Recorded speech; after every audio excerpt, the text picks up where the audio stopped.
Joining me now is Abraham Enriquez, founder and president of Bienvenido US, and Anton Daniels, a YouTuber, content creator. Abraham, let's start with you. The comments about Latino men were beyond outlandish.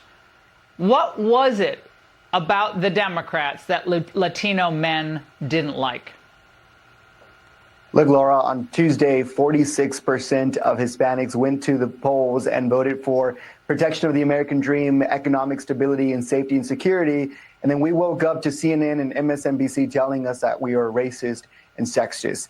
I believe that President Trump gaining 46% of the vote, of the Hispanic vote, making him the Republican presidential candidate with the most Hispanic support in history, it's not going to be a surprise anymore. It's going to be the new normal coming to the midterms, because every single attack that mainstream media is giving on Hispanics are like the best ads that we can run during the midterm elections. But look, I think when Kamala Harris did her entire campaign on how President Trump is a threat to democracy, but then realizing that she herself just skipped democracy by skipping a primary and being coordinated the candidate for a party, made a lot of Hispanics who understand the dangers of socialism and communism and how parties in Cuba and Venezuela function that way, realize they need to tilt over to the Republican Party. Now, and of course, remember what they were saying during the campaign. Watch.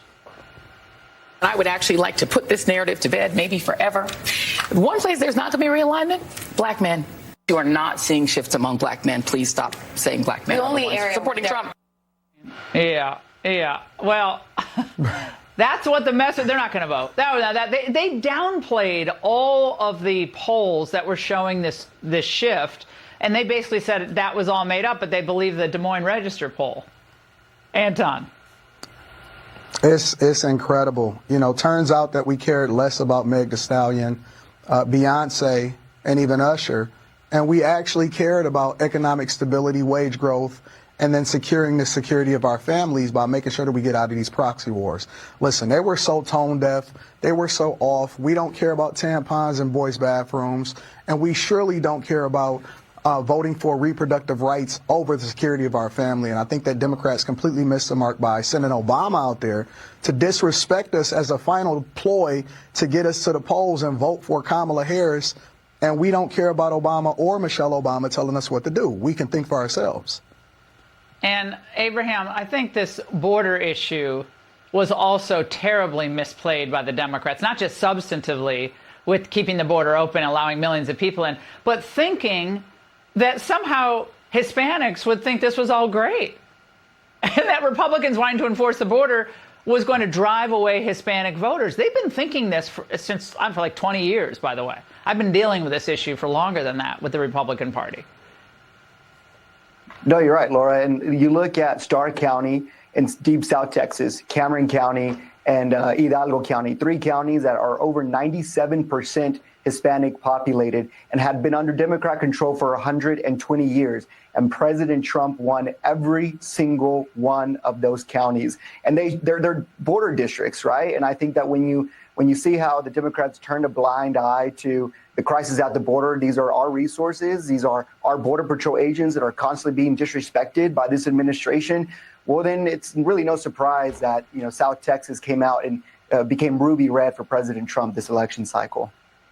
Well, in one stop that the Democrats made frequently, various Democrats, during this campaign, Anton, was to the podcast of Charlemagne the God. It's very popular. And he kind of jumped right onto the Kamala bandwagon and bought into a lot of the narrative. But now he's kind of singing a different tune. Watch. Don't y'all find it strange that now that he's won, they're not calling him a threat to democracy? They're not calling him a fascist. I would think that, if you really believe that, then somebody's speech would be about how America effed up and how things are about to be really bad. It just makes you wonder how much of it did they really believe, or how much of it was just politics. Anton, when I heard that, I thought, okay, that's nice. But he knew it was, just garbage, right? He knew that Trump wasn't a threat to democracy. So, I mean, I'm not really buying into his, it's not even a mea culpa, but his critique at this point. I don't either. Honestly, if you really ask me if I had to put $100 on it or my life on it, I would say that Charlemagne probably voted for Trump. because at every turn during this election, even though they seem to be friends, and I seen when he actually came to Detroit and they did this radiothon in order to try to get people to engage to vote for, every question that he talked about and everything that he said afterwards actually aligned with Trump. And so the ideals and everything that he stands for, including what represents for us as African Americans in this country, actually aligned with Trump. And so it seems as though he's really a plant for the Democratic Party versus actually believing in whatever the rhetoric was that they were spilling towards black people. Yeah, I mean, he's an entrepreneur. Entrepreneurs are, I think most of them are for Trump. Right. I mean, so none of it made sense. Abraham, Anton, great to have you on tonight. Thanks so much.